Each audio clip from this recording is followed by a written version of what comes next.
Hello दोस्तों, एक बार फिर से आप सभी का स्वागत है। आज हम लोग देखेंगे बिहार पुलिस के नालंदा जिला यानी कि जो बिहार शरीफ सेंटर था उसका 3/8/2025 का जो एग्जाम हुआ था उसके प्रश्नों को देखेंगे। चलिए देखते हैं। आज का पहला प्रश्न है, बिहार बंधु अखबार के संस्थापक कौन थे? इसका सही आंसर हो जाएगा केशव राम भट्ट। नेक्स्ट क्वेश्चन है, लोकसभा की पहली महिला अध्यक्ष कौन थी? इसका सही आंसर हो जाएगा श्रीमती मीरा कुमार। अगला प्रश्न है, ग्लोबल फायर पावर इंडेक्स में भारत का रैंक क्या है? इसका सही आंसर हो जाएगा चौथा।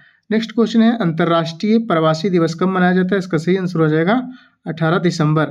अगला प्रश्न है, भारतीय प्रवासी दिवस कब मनाया जाता है? इसका सही आंसर हो जाएगा 9 जनवरी। ये दोनों क्वेश्चन में क्लियर नहीं कर पाया जो भेजे क्वेश्चन की अंतर्राष्ट्रीय प्रवासी दिवस था या भारतीय प्रवासी दिवस। उन्होंने सिर्फ बोला कि प्रवासी दिवस से क्वेश्चन था।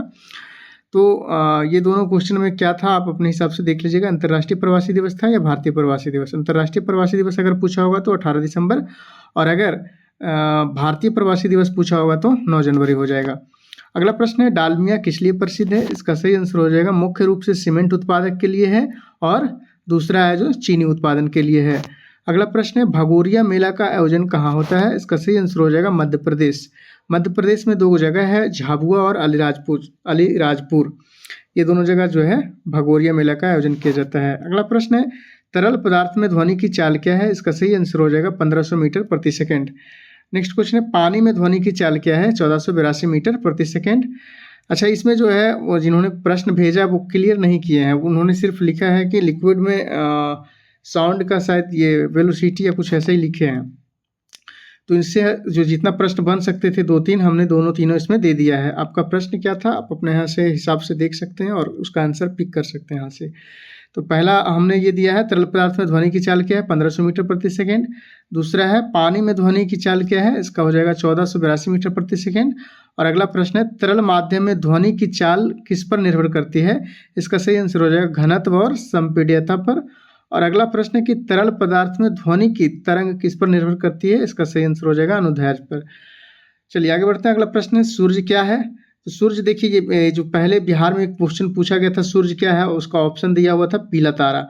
तो अगर आपके ऑप्शन में पीला तारा है तो ठीक है, नहीं तो सिर्फ तारा भी होगा तो भी सही है, सूर्य एक तारा है। और अगर वो भी ऑप्शन में नहीं होगा तो ये ऑप्शन तीसरा ऑप्शन ये हो सकता है, विशाल गर्म प्लाज्मा का एक गोला है सूर्य। तो ऑप्शन क्या था उसके हिसाब से आप अपना आंसर देख लीजिए। अगला प्रश्न है, 59वां साहित्य अकादमी पुरस्कार किसे मिला? तो 59वां साहित्य अकादमी पुरस्कार जो है मिला विनोद कुमार शुक्ल को। अगला प्रश्न है, माई ब्रदर इज एक्टर पुस्तक के लेखक कौन है? इसका सही आंसर हो जाएगा Bhishma Sahni. My brother is actor पुस्तक के लेखक भीष्म साहनी है और इन्होंने अपने भाई बलराज साहनी के जीवन पर ये कहानी एक पुस्तक लिखी थी। अगला प्रश्न है, साइन थीटा बराबर 3/5 तो कॉस थीटा बराबर वाट? तो इसका फार्मूला देखिए होता है, कॉस थीटा बराबर क्या हो जाता है? कॉस थीटा बराबर फार्मूला होता है √1 माइनस साइन स्क्वायर थीटा। तो अब इसी फार्मूला पे हम लोग इसको बैठा देंगे। तो साइन थीटा का मान हम लोग को पता है, तो √1 माइनस साइन थीटा का 3/5 है, इसको स्क्वायर कर दीजिए। अब इसको जब तोड़िएगा तब क्या आ जाएगा? ये आ जाएगा √1 माइनस 9/25। इसको जब फिर आगे तोड़िएगा तो ये हो जाएगा इसको जब आगे और तोड़िएगा तो कितना हम लोगों ने किया था 1 माइनस 9/25। इसको जब तोड़िएगा तब फिर हो जाएगा ये नीचे 25, इसको भिन्न का घटाव बना लीजिए तो यहाँ हो जाएगा 25 का 25 और माइनस 9। तो इसको जब ये कीजिएगा फिर हो जाएगा √16/25। इसको तोड़िएगा तो 4/5 आ जाएगा। 4 चौक 16, रूट को हटाइएगा तो 4 चौक 16 5 5 25। तो इसका आंसर हो जाएगा 4/5। इसका सही आंसर क्या हो जाएगा? 4/5 हो जाएगा। अगला प्रश्न है, महानदी की सहायक नदी कौन है? महानदी की सहायक नदी, अब ऑप्शन क्या था आपका उसके हिसाब से निर्भर करता है। आप अपना ऑप्शन अगर कमेंट में लिख सकते हैं तो लिखिए। महानदी की सहायक नदी है शिवनाथ नदी, हसदेव नदी, मांड, ईव, जोंक, ओंग और तेल। इतनी नदियाँ जो है महानदी की सहायक नदी हैं। अगला प्रश्न है, परखनली के अंदर करंट की दिशा क्या है? इसका सही आंसर हो जाएगा हमेशा उसके अक्ष के समानांतर होता है, एक समान होता है। अगला प्रश्न है, बाल गंगाधर तिलक द्वारा कौन सा नारा दिया गया था? इसका सही आंसर हो जाएगा स्वराज मेरा जन्मसिद्ध अधिकार है और मैं इसे लेकर रहूंगा। अगला प्रश्न है, कौन सा संविधान संशोधन भारत के राष्ट्रपति को मंत्रिपरिषद की सलाह के अनुसार कार्य करने हेतु बांधता है या बाध्य करता है? तो इसका सही आंसर हो जाएगा 42वां संविधान संशोधन 1976। अगला प्रश्न है, अल्पसंख्यकों को अपनी पसंद का शैक्षणिक संस्थान या स्कूल खोलने का प्रावधान किस अनुच्छेद में? इसका सही आंसर हो जाएगा 30 का 1। नेक्स्ट क्वेश्चन है, निम्न में से कौन प्रधानमंत्री राज्यसभा के सदस्य थे? इसका सही आंसर हो जाएगा श्रीमती इंदिरा गांधी, एच.डी. देवगौड़ा, इंद्र कुमार गुजराल और डॉक्टर मनमोहन सिंह। इतने लोग जो हैं राज्यसभा के सदस्य थे। ऑप्शन आप लोग को क्या था उसके हिसाब से आपका आंसर अपना सही कर लीजिए, पिक कर लीजिए यहाँ से। अगला प्रश्न है, ओरिजिन ऑफ स्पीसीज पुस्तक के लेखक कौन है? इसका सही आंसर हो जाएगा चार्ल्स डार्विन। नेक्स्ट क्वेश्चन है, बीज का बाहरी खोखला क्या कहलाता है? इसका सही आंसर हो जाएगा बीजावरण। और बाहरी खोखला, बाहरी परत जो होता है वो टेस्टा होता है और भीतरी परत जो है टेगमेन होता है। अच्छा, उन्होंने जो भेजा क्वेश्चन, उन्होंने सिर्फ ये लिखा कि बीज का बाहरी खोखला कैसा बना होता है। देखिए, ऐसा प्रश्न आज तक हमने देखा नहीं है। बाहरी खोखला क्या कहलाता है ये प्रश्न देखा था, कैसा बना होता है। तो अगर ऑप्शन में सख्त था तो आप अपना हिसाब से इसको आंसर पिक कर लीजिए, सख्त।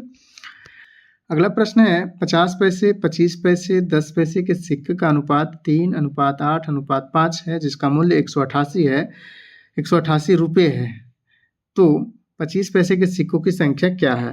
तो रेशियो का है, इसको आप बना सकते हैं कि जब 50 पैसा ऐसे है, 25 पैसा और 10 पैसा, इसका रेशियो है 3:8:5। तो इसका मूल्य जब निकालिएगा तो 50 पैसा का 3 सिक्का है तो ये हो जाएगा 1.5 रुपया, और 25 पैसे के 8 सिक्का है तो 25×8 ये हो जाएगा 2 रुपया। और अगला है जो 10 पैसे के 5 सिक्के हैं, तो 10 पैसे के 5 सिक्के हो जाएगा 50 पैसा। ये तीनों को जोड़िएगा तो ये हो जाएगा 1.5 रुपया, और ये 50 पैसा 2 रुपया, 2 4 रुपया। ऐसे मूल्य हमारे पास है 188 रुपया, और ऐसे मूल्य हमारे पास है 4 रुपया। अब क्वेश्चन देख लीजिए, पूछ क्या रहा है? 25 पैसे के सिक्कों की संख्या। तो 25 पैसे के सिक्कों की संख्या जो है कितना है, ये सेकंड में है, 8 है। ऐसे 25 पैसे के सिक्कों की संख्या 8 है, तो गुना 8 से कर दीजिए। अब इसको जब काटिएगा 188 को 188/4 × 8, तो इसको जब काटिएगा तो कैसे कट जाएगा? 4 चौके 16, बचा 2, 7 चौके 28, 47। अब इसको 47 से 8 में गुना कर दीजिए, 8 7 56 के 6, बाकी बचा 5, 8 चौका 32 से 5 37। इसका सही आंसर क्या हो जाएगा? 356।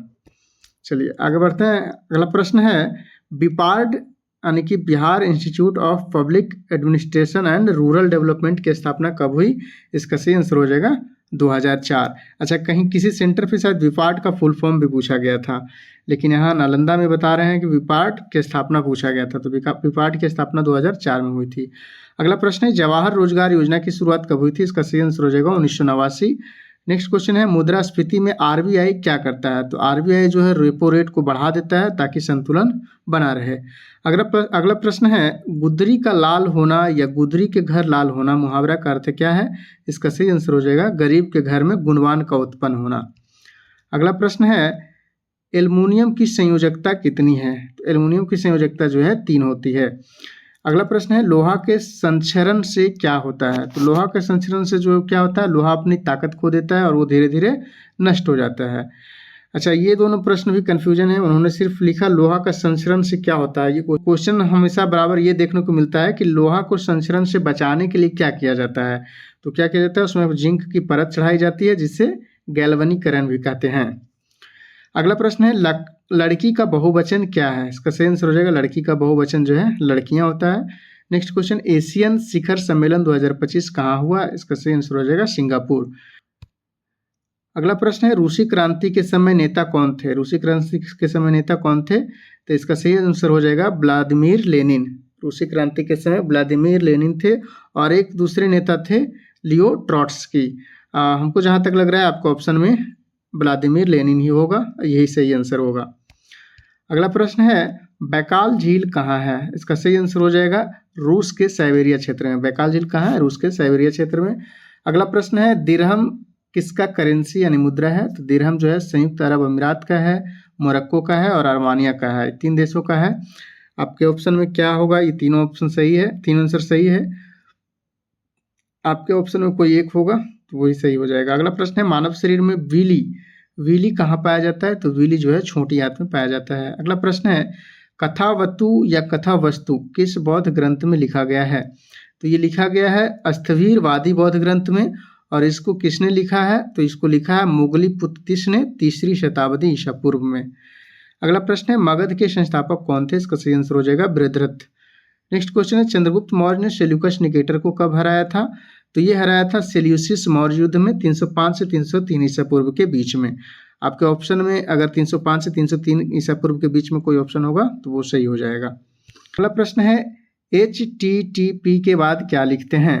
तो HTTP के बाद लिखते हैं कोलन और डबल स्लैश लिखते हैं। HTTP के बाद क्या लिखते हैं? कोलन और डबल स्लैश लिखते हैं और उसके बाद हम IP एड्रेस देते हैं, जो भी सर्च करना होता है उसका IP एड्रेस देते हैं।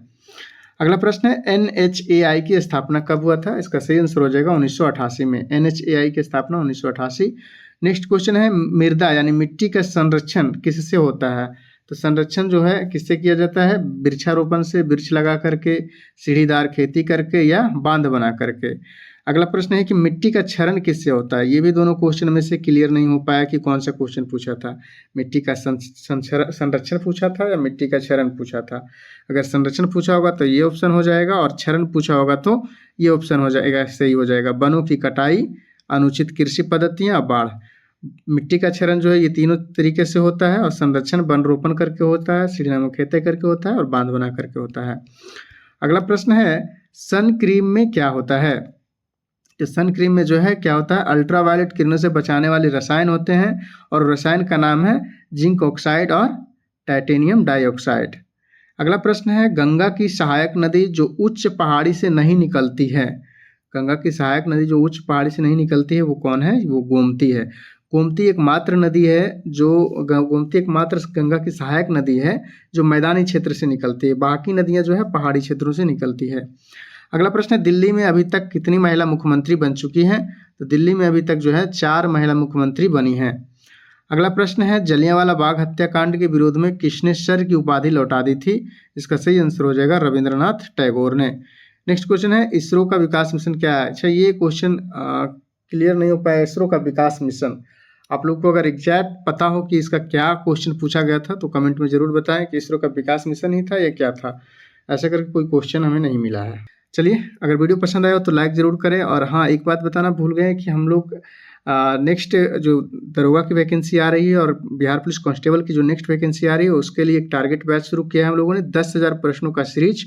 डेली आप लोगों को 100 प्रश्न का पेपर मिलेगा जिसमें 75 जीके का और 25 साइंस का पेपर रहेगा।